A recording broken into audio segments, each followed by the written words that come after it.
दिल्ली दंगे के mastermind Tahir Hussain supreme court आए हुए हैं। ताहिर हुसैन को डिस्ट्रिक्ट कोर्ट से जमानत नहीं मिली, हाई कोर्ट गए, हाई कोर्ट ने जमानत नहीं दिया तो सुप्रीम कोर्ट आ गए। और जब सुप्रीम कोर्ट में जमानत की मांग कर रहे थे तो सुप्रीम कोर्ट ने एक बहुत ही महत्वपूर्ण टिप्पणी किया। माननीय सुप्रीम कोर्ट ने कहा, जिन लोगों के खिलाफ गंभीर मामलों में चार्ज फ्रेम हो गए हैं, कम से कम उनके चुनाव लड़ने पे प्रतिबंध लगना चाहिए। अभी ये मौखिक टिप्पणी है, ऑर्डर में नहीं आई है, लेकिन माननीय सुप्रीम कोर्ट ने ये कहा है कि कम से कम जिनके खिलाफ गंभीर मामलों में चार्ज फ्रेम हो गया हो, उनके चुनाव लड़ने पर रोक लगनी चाहिए। आपराधिक कानून में कई स्टेजेस होते हैं। जैसे सबसे पहले किसी खिलाफ शिकायत होती है, उस शिकायत की जांच करने के बाद एफआईआर दर्ज होती है, एफआईआर दर्ज करने के बाद जांच होती है, जांच पूरी होने के बाद चार्जशीट बनती है, फिर पुलिस चार्जशीट फाइल करती है। चलो एक बार मान लेते हैं कि राजनीतिक कारणों से शिकायत भी हो गई, राजनीतिक कारणों से झूठी एफआईआर भी हो गई, राजनीतिक कारणों से झूठी जांच भी हो गई, राजनीतिक कारणों से झूठी चार्जशीट भी फाइल हो गई। लेकिन उसके बाद की जो स्टेज आती है उस पर बाकायदा बहस होती है और जो डिस्ट्रिक्ट कोर्ट के जज हैं अपना बाकायदा वो माइंड भी अप्लाई करते हैं। उसको कहते हैं चार्ज फ्रेम होना। तो जो चार्ज फ्रेम होता है, कम से कम उसमें पक्षपात का आरोप नहीं लग सकता, क्योंकि दोनों पक्षों को सुना जाता है, पुलिस को भी सुना जाता है, डिफेंस को भी सुना जाता है, फिर चार्ज फ्रेम होता है। और इसीलिए मैंने 2020 में एक पीआईएल फाइल किया था कि जिन लोगों के खिलाफ हत्या, बलात्कार, दंगा, भ्रष्टाचार, कालाधन, हवाला, ऐसे गंभीर मामलों में चार्ज फ्रेम हो चुका है, उनके चुनाव लड़ने पे प्रतिबंध लगना चाहिए। दुर्भाग्यवश 5 वर्ष बीत चुके हैं, सरकार का अभी तक कोई जवाब नहीं आया है। इलेक्शन कमीशन कई बार कह चुका है कि जिनके खिलाफ गंभीर मामलों में चार्जेस फ्रेम हो गए हों, चार्जशीट फाइल नहीं, चार्जशीट तो पुलिस फाइल करती है, चार्ज जज फ्रेम करते हैं, तो जिनके खिलाफ गंभीर मामलों में चार्ज फ्रेम हो गए हैं उनके चुनाव लड़ने पर प्रतिबंध लगना चाहिए। लॉ कमीशन ऑफ इंडिया कह चुका है, सुप्रीम कोर्ट के बहुत सारे रिटायर्ड जजेज इस बात को कह चुके हैं, बहुत सारे संविधान विशेषज्ञ इस बात को कह चुके हैं कि जिनके खिलाफ गंभीर मामलों में चार्ज फ्रेम हो जाए, कम से कम उनके चुनाव लड़ने पर प्रतिबंध लगना चाहिए। आज की स्थिति में जिनके खिलाफ चार्जशीट फाइल हो जाए वो व्यक्ति हवलदार भी नहीं बन सकता, थानेदार, तहसीलदार, कलेक्टर, कप्तान तो छोड़िए, वो हवलदार भी नहीं बन सकता, होमगार्ड भी नहीं बन सकता, क्लर्क भी नहीं बन सकता, ड्राइवर भी नहीं बन सकता। लेकिन वो व्यक्ति चुनाव लड़ के सांसद, विधायक बन सकता है, मंत्री बन सकता है। दुर्भाग्य देखिए, कानून कितने घटिया हैं और कानूनों में बदलाव आज तक किया नहीं गया है। 1951 वाला रिप्रेजेंटेशन ऑफ पीपल एक्ट आज भी चल रहा है और नतीजा ये है कि उसमें ऐसी कोई कंडीशन नहीं डाली कि कौन चुनाव लड़ पाएगा, कौन चुनाव नहीं लड़ पाएगा। मेरी पीआईएल पेंडिंग है।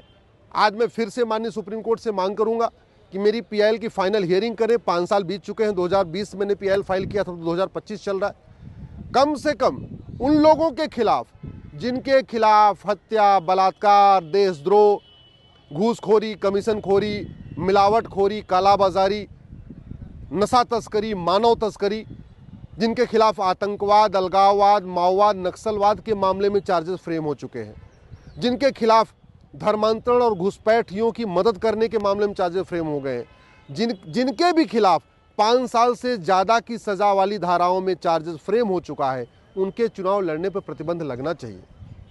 चुनाव लड़ना कोई फंडामेंटल राइट नहीं है कि जेल में बैठे बैठे चुनाव लड़ेंगे। और हद ये है कि ताहिर हुसैन नामांकन फाइल कर चुके हैं, अब वो कह रहे हैं, सुप्रीम कोर्ट आए हैं, कह रहे हैं हमको जमानत दे दो, हम चुनाव प्रचार भी करेंगे। राइट टू कंटेस्ट, चुनाव लड़ना फंडामेंटल राइट नहीं है। राइट टू कैंपेन, चुनाव प्रचार करना भी फंडामेंटल राइट नहीं है। इसके बावजूद चले आ रहे हैं सुप्रीम कोर्ट में, और उसका कारण यह है कि कई बार लोगों को इसलिए छूट मिल चुकी है। भाई 2 लोगों, एक पंजाब के और एक कश्मीर के, एक में खालिस्तानियों की मदद करने का आरोप है, एक के खिलाफ अलगाववादियों की मदद करने का आरोप है, और बहुत सारी देश विरोधी बातें वो पब्लिकली कह चुके हैं, उनके वीडियो भी है। वो दोनों ही चुनाव लड़े और चुनाव जीत गए और आज की डेट में मेंबर ऑफ पार्लियामेंट है।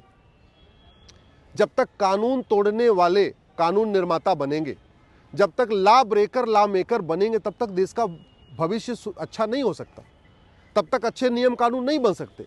जब तक इस तरीके के दंगाई, बलवाई, इस तरीके के जिहादी मानसिकता के लोग, भारत के खिलाफ जहर उगलने वाले लोग सांसद, विधायक, मंत्री बनेंगे, तब तक भारत का भविष्य क्या होगा। इसलिए समय आ चुका है, इलेक्शन रिफॉर्म किया जाए। जस्टिस वेंकट चलैया कमीशन ने बहुत सारे सुझाव दिए, आज तक लागू नहीं हुआ। लॉ कमीशन कितनी बार सुझाव दे चुका है, अब तक लागू नहीं हुआ। पार्लियामेंट्री कमेटीज ने कई बार कहा है इलेक्शन रिफॉर्म करिए, नियम कानूनों को बदलिए, जो 1951 का रिप्रेजेंटेशन ऑफ पीपल एक्ट है उसको खत्म करिए, नया कानून बनाइए, आज तक लागू नहीं हुआ। पता नहीं कानून बनाने के मामले में हम दुनिया के साथ अपना कंपेयर क्यों नहीं करते। हाईवे बनाना होता है तो देखते हैं दुनिया में सबसे बढ़िया हाईवे कहाँ बना है, वैसा ही हाईवे बनाते हैं। एक्सप्रेस वे बनाना होता है तो भी दुनिया की स्टडी करते हैं और वैसा एक्सप्रेस वे बनाते हैं। एयरपोर्ट बनाना होता है तो भी वर्ल्ड क्लास बनाते हैं। और भी चीज़ें जो बनाती हो सब हम वर्ल्ड क्लास करते हैं। कानून वर्ल्ड क्लास क्यों नहीं बना रहे? क्या इस 150 करोड़ की जनसंख्या में 5000 अच्छे लोग नहीं मिल पा रहे हैं क्या? अल्टीमेटली सांसद विधायक की कुल संख्या कितनी है? 5000। क्या इस 150 करोड़ के देश में 5000 अच्छे लोग, जिनके खिलाफ कोई गंभीर अपराध न हो, जो भ्रष्ट न हो, जो जाति का जहर न घोलता हो, जो भाषा का जहर न घोलता हो, जो क्षेत्र का जहर न घोलता हो, जिनके किसी खिलाफ किसी मामलों में चार्ज फ्रेम न हुआ, ऐसे लोग नहीं मिल पा रहे हैं क्या? ऐसे दंगाई क्यों चाहिए? समाज भी इसको सोचे, लेकिन और सरकार भी सोचे। मैं सरकार से निवेदन करता हूं, अब समय आ चुका है, चुनाव लड़ने के लिए मिनिमम क्वालिफिकेशन सेट करिए, चुनाव लड़ने के लिए मैक्सिमम एज लिमिट सेट करिए, चुनाव लड़ने में कंडीशन डालिए कि जिनके खिलाफ चार्जेस फ्रेम हो गए चुनाव नहीं लड़ पाएंगे। जो लोग सजा याफ्ता हैं उनके पार्टी बनाने, पार्टी पदाधिकारी बनने पर आजीवन प्रतिबंध लगाइए। सोचिए कानून कितना सड़ा हुआ है कि चुनाव, जिनके खिलाफ चार्जेस फ्रेम हो गया उनके चुनाव लड़ने पर कोई रोक ही नहीं है। इवन 2 साल तक की जिसकी सजा हो जाती है उसके चुनाव लड़ने पर रोक नहीं है। किसी व्यक्ति को 2 दिन की सजा हो जाए ना तो वो तुरंत उसको सस्पेंड, टर्मिनेट कर दिया जाएगा नौकरी से, चाहे वो हवलदार हो, चाहे वो थानेदार हो, चाहे वो पेशकार हो, चाहे वो कलेक्टर हो, कप्तान हो, प्रोफेसर हो, डॉक्टर हो, इंजीनियर हो, कोई भी व्यक्ति हो। 2 दिन की अगर सजा हो जाए, मात्र 48 घंटे की सजा हो जाए, तो उसकी नौकरी को परमानेंट खत्म कर दिया जाता है, परमानेंट उसको टर्मिनेट कर दिया जाएगा। वहीं दूसरी तरफ जिसके खिलाफ जिसको 2 साल तक की सजा हो जाती है उसके चुनाव लड़ने, पार्टी बनाने, पार्टी पदाधिकारी बनने पे कोई रोक नहीं है। जब 2 साल से ज़्यादा की सजा होगी तो भी चुनाव लड़ने पर आजीवन प्रतिबंध नहीं है, मात्र 6 साल का प्रतिबंध है, और वो भी चुनाव लड़ने पे 6 साल का है। पार्टी बनाने, पार्टी पदाधिकारी बनने पे तो कोई रोक ही नहीं है। नतीजा ये है, सजा याफ्ता लोग जो चुनाव लड़ भी नहीं पाते वो पार्टी बना के पार्टी अध्यक्ष बन जाते हैं और टिकट बेचना शुरू करते हैं। लालू यादव सजा याफ्ता है फिर भी पार्टी अध्यक्ष बन के बैठे हुए। चौटाला जी खत्म हो गए, नहीं तो वो भी पार्टी अध्यक्ष से सजा याफ्ता थे, फिर भी पार्टी अध्यक्ष बने हुए थे। ऐसे ही भारत में कितने लोग, मधु कोड़ा है, शशि कला है, कितने ऐसे लोग हुए जो सजा याफ्ता हो गए फिर भी पार्टी अध्यक्ष बने हुए। क्यों? क्योंकि ये कानून सड़ा हुआ है, कानून घटिया है। इसलिए मैं कहता हूं जब तक कानून नहीं बदलेगा तब तक व्यवस्था नहीं बदलेगी। जब तक कानून नहीं बदलेगा तब तक अच्छे लोग राजनीति से दूर रहेंगे, अच्छे लोगों के लिए जीत पाना मुश्किल हो जाएगा। जब तक घटिया कानून है, भ्रष्टाचार चरम पे है, इलेक्शन में जबरदस्त पैसा खर्च हो रहा है, जब तक मुफ्तखोरी चलेगी, जब तक शराब बटेगी, जब तक पैसा बटेगा, साड़ी बटेगी, तब तक वही लोग आएंगे जो साड़ी बांट सकते हैं, शराब बांट सकते हैं, पैसा बांट सकते हैं। और जब लोग शराब बांट के चुनाव जीतेंगे या 20-25 करोड़ 50 करोड़ रुपए खर्च करके टिकट लेंगे और फिर चुनाव जीतेंगे, तो स्वाभाविक सी बात है वो सांसद, विधायक, मंत्री बनने के बाद कानून अच्छा नहीं बनाएंगे, बल्कि जो उन्होंने इलेक्शन में 50 करोड़ 100 करोड़ खर्च किया है उसकी वसूली करेंगे। और उतने वसूली नहीं करेंगे, अगर 50 करोड़ लगाते हैं तो 500 करोड़ वसूलते हैं। पार्षद प्रधान बनने में अगर कोई 5 करोड़ खर्च करता है तो फिर 5 साल के अंदर वो 50 करोड़ लूटता है। ये लूट तभी बंद होगी जब नियम कानून बदलेगा।